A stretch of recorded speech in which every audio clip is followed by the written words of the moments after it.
Hey yo yo yo, salut les turfeuses et salut les turfeurs et bienvenue pour un nouveau pronostic de Benoît Requin. Ok, place au pronostic du quintet du dimanche 26 mai direction Paris-Longchamp pour le prix de la ville de Paris à plat. 1600 mètres, 15 partants, réunion 1, course 4, indice de confiance 1 sur 5. Petit retour sur les quintés du vendredi et du samedi 25 mai. Vendredi, dans mon pronostic, je vous ai donné le tiercé, mais samedi, ce 13 est sorti de nulle part. C'était l'un de mes regrets. Ok, c'est parti, on commence les pronostics et on commence avec le numéro 1, Clavus, et on écoute l'entraîneur Joachim Brandt. Clavus a bien gagné en dernier lieu, il est resté bien depuis. Cela ne s'est pas très bien passé précédemment pour sa première tentative à ce niveau sur la PSF. Là, on retente le coup sur le gazon, une surface où il est plus à son affaire. L'état du terrain n'a pas d'importance, je pense qu'il va bien courir. J'espère bien qu'il va bien courir ce numéro 1, qui fait même partie de mes préférés, donc j'espère vraiment qu'il va bien courir. Moi, je l'ai mis quatrième. On passe au numéro 2, Aquila Volante, et on écoute Gianluca Bietolini. Aquila Volante a bien tenu sa partie dans des classes 1 de bonne facture, sa valeur ayant été baissée, je trouve que c'est le bon moment pour le tester à ce niveau. Il fait preuve de régularité et maniable dans un parcours et affectionne le mile, des points positifs qui me laissent penser qu'il a les moyens de bien faire dans cette catégorie. Ce numéro 2 lui aussi me plaît bien, lui aussi je l'ai gardé et je l'ai mis 5e. On passe au numéro 3, c'est Contentious Soul et on écoute Paul de Chevigny. Contentious Soul s'est bien défendu dernièrement malgré un déroulement de course peu favorable. Je tente à ce niveau car je le trouve assez mature pour ces courses-là. Il est à l'aise sur le mile et je le crois compétitif à cette valeur. Dès lors, on y va avec de légitimes prétentions. Eh bien, pareil, ce numéro 3, lui aussi me plaît bien, par contre, je l'ai gardé beaucoup plus loin, en toute fin de combinaison. On enchaîne avec le numéro 4, Amorcita, et on écoute Henri-Alex Pantal. Amorcita est bien, elle vient de bien courir, logiquement elle devrait confirmer qu'elle est compétitive à ce niveau. Et pareil pour ce numéro 4, lui il fait partie carrément de mes préférés, et je l'ai mis deuxième et j'y crois. On passe au numéro 5, Belize, et on écoute Stéphane Wattel. Belize a une chance parmi d'autres. Je trouve que cela vaut le coup de tenter. Elle a un peu de métier et est assez facile à monter. Par ailleurs, je ne crois pas que l'état du terrain soit important pour elle.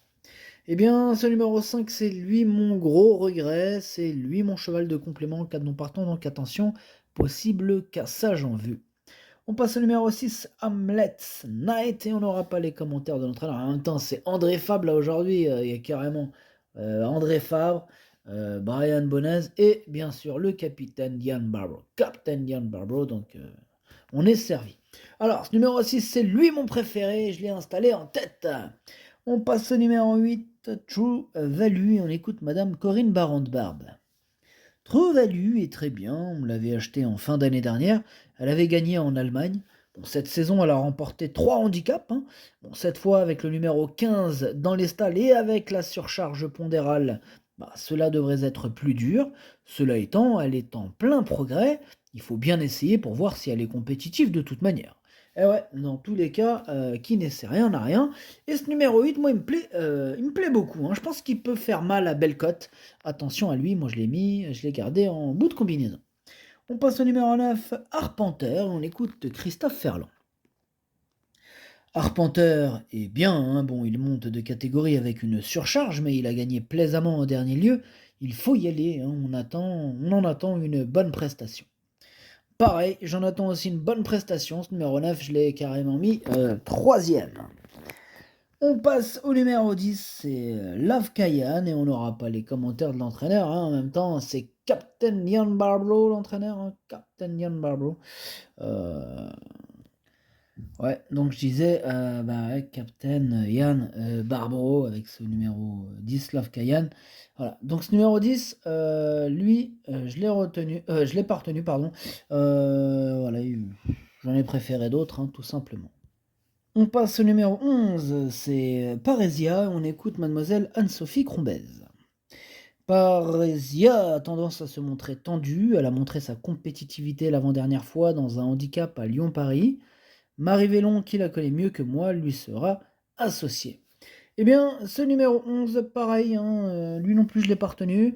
Bon, après la différence du précédent cité, il est quand même en plein milieu de ma petite liste des possibles troubles faits, ce numéro 11, attention. On passe au numéro 12, Abia, et on écoute Miroslav Rulek. Abia a très bien fini en dernier lieu sur une distance un peu courte. C'était une bonne préparation en vue de cette épreuve où elle va être dans son élément sur 1600 mètres. Elle est bien, j'espère que le terrain ne sera pas trop souple, je suis confiant pour une bonne performance si l'état de la piste est à sa convenance. Eh bien, ce numéro 12, pareil que pour le 11, pareil que pour le 10. Ce numéro 12, je ne l'ai pas retenu, lui non plus, et c'est lui le chef et le capitaine de ma petite liste des possibles casseurs de tickets repérés. Attention. On passe au numéro 13 et on reste sur la liste avec Bonnie Way, on écoute Didier Prodhomme. Bonnie Way en a trop fait sur des distances trop longues, on prend la décision de la raccourcir cette fois, nous verrons ce que cela donne. En tout cas, cela va lui apprendre à courir différemment, car nous allons tenter de venir finir cette fois. Elle a une bonne valeur handicap, une place est à sa portée. Pareil que pour le 11 et le 12, ce 13 est lui aussi sur ma liste, à l'arrière de cette liste. Attention, et on clôture ainsi cette liste. Et on passe au numéro 14, c'est Béjar, et on n'aura pas les commentaires de l'entraîneur Brian Bonez, qui est parti pêcher avec ses amis, amuse-toi bien. Ce numéro 14, c'est un regret, c'est mon deuxième cheval de complément en cas de nous partons, attention. Et on termine avec le numéro 15, Iberia, et on écoute Pierre Gouaille. Iberia est une pouliche en devenir, qui n'est pas encore venue à maturité. Sa dernière prestation a été plutôt correcte. Le terrain ne doit pas être trop souple. J'aurais préféré la voir dans la deuxième épreuve, mais si l'état de la piste est à sa convenance, et qu'elle a un bon parcours, elle peut jouer les troubles faites. Ouais, ils sont un paquet à pouvoir jouer les troubles faites dans ce quintet très ouvert. Attention à ce quintet, indice de confiance 1 sur 5. En tout cas, ce numéro 15 pour ma part, je ne l'ai pas retenu.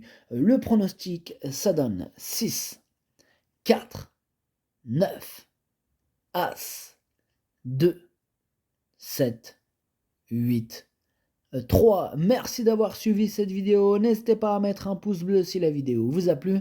Pour accéder à tous mes tickets pour la course du quintet, rendez-vous directement en description de la vidéo. À jouer avec modération. Bonne chance. Chopez-le moi. Ciao.